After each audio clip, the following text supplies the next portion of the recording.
जल्दी आ मेरा सोना, बस मैं जा रहा हूँ। देर होगी, मैं उन मार पड़ के गया।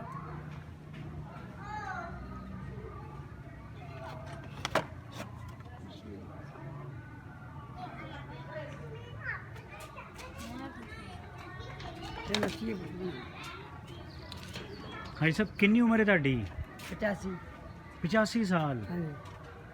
ਤੇ ਮਾਸ਼ਾਅੱਲਾ ਹੁਣ ਵੀ ਕੰਮ ਕਰ ਰਹੇ ਹੋ? हाँ हाँ। ਤੇ ਕੀ ਵਜ੍ਹਾ ਹੈ? ਕੋਈ ਸ਼ੌਕ ਹੈ ਕੰਮ ਕਰਨ ਦਾ ਜਾਂ ਘਰ ਤੋਂ ਨਹੀਂ, ਕਮਾਉਣ ਨਹੀਂ। ਵਾਲਾ ਨਹੀਂ? नहीं वो पता, बच्चे अपने सारे बखरे ਬੱਚੇ बखरे ने, बखरे बखरे ने। ਵੱਖਰੇ ਹੋ ਗਏ ਨੇ? कुड़ियाँ अपने घरों घरी, बच्चे बखरे। ਤੇ ਕਿੱਧਰ ਦੇ ਰਹਿਣ ਵਾਲੇ ਹੋ ਤੁਸੀਂ? ਅਸੀਂ ਹੁਸ਼ਿਆਰਪੁਰ ਦੇ।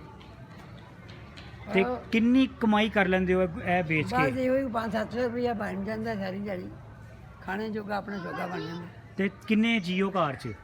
ਘਰ ਦੇ ਵਿੱਚ ਜੀ ਅਸੀਂ ਮੁੰਡੇ ਵੱਖਰੇ ਆਪਣੇ ਆਪਣੇ ਕਮਰਿਆਂ 'ਚ ਹੁੰਦੇ, ਰਾਤ ਨੂੰ ਕੰਮਾਂ ਤੇ ਜਾਂਦੇ ਆ। ਠੀਕ ਹੈ, ਤੁਹਾਨੂੰ ਖਰਚਾ ਪਾਣੀ ਨਹੀਂ ਦਿੰਦੇ? ਮੈਂ ਦੇਣਾ ਕੀ ਆ, ਅਸੀਂ ਉਹਨਾਂ ਦੇ 6-6 7-7 ਬਾਲ ਆ, ਉਹਨਾਂ ਨੇ ਮੈਨੂੰ ਠੀਕ ਹੈ। ਆਪਣੀ ਕਹਾਣੀ ਹੈ ਤਾਂ ਕਹਾਣੀ ਹੈ, ਭਾਵੇਂ ਦੋ ਨਹੀਂ ਲਾਈਏ ਦੋ ਰੁਪਈਏ ਲਾਈਏ ਘਰ ਦੇ। ਤੇ ਕਾਫੀ ਮੁਸ਼ਕਿਲ ਲੱਗਦਾ ਹੋਏਗਾ ਇਸ ਉਮਰ ਦੇ ਵਿੱਚ ਕੰਮ ਕਰਨਾ? ਉਹ ਜੀ ਮੇਰੇ ਹੁਣ ਨਾ ਕਰੀਏ ਤੇ ਫਿਰ ਬੈਠਾ ਨਹੀਂ ਜਾਂਦਾ, ਬੈਠੇ ਕੰਮ ਨਹੀਂ ਮੇਰੇ ਖਾਣਾ ਕਿੱਥੋਂ। 9 ਦਿਨ ਪਤਾ ਅੱਜ ਕੱਲ੍ਹ ਕੌੜੀਆਂ ਨੇ ਨਹੀਂ ਲਾਗੇ ਆਉਣ ਦਿੰਦੇ ਕੋਈ ਵੀ। ਤੁਹਾਡੀ 85 ਸਾਲ ਉਮਰ ਹੈ ਮਾਸ਼ਾਅੱਲਾ। ਹਾਂਜੀ। ਤੇ ਕੋਈ ਰਾਬਤਾ ਨੰਬਰ ਦਿਓ ਆਪਣਾ, ਕਿਸੇ ਨੇ ਕੋਈ ਮਦਦ ਕਰਨੀ ਹੋਏ। ਬਸ ਤੇ ਆ ਵੀ ਜੀ ਉੱਥੇ ਪਿੰਡ ਵੀ ਜਾ ਸਕਦੇ ਹੋ। ਤੁਸੀਂ ਆਪਣਾ ਮੋਬਾਈਲ ਨੰਬਰ, ਕੋਈ ਰਾਬਤਾ ਨੰਬਰ? ਮੇਰੇ ਕੋਲ ਮੋਬਾਈਲ ਨਹੀਂ ਹੈ। ਤੇ ਤੁਹਾਡੇ ਨਾਲ ਕਿਸੇ ਨੇ ਰਾਬਤਾ ਜੇ ਕਰਨਾ ਹੋਏ, ਕੰਟੈਕਟ ਕਰਨਾ ਹੋਏ, ਤੇ ਕਿਸ ਤਰ੍ਹਾਂ ਰਾਬਤਾ ਹੋਏਗਾ? ਉੱਥੇ ਪਿੰਡ ਕਿਹੜਾ ਪਿੰਡ ਹੈ?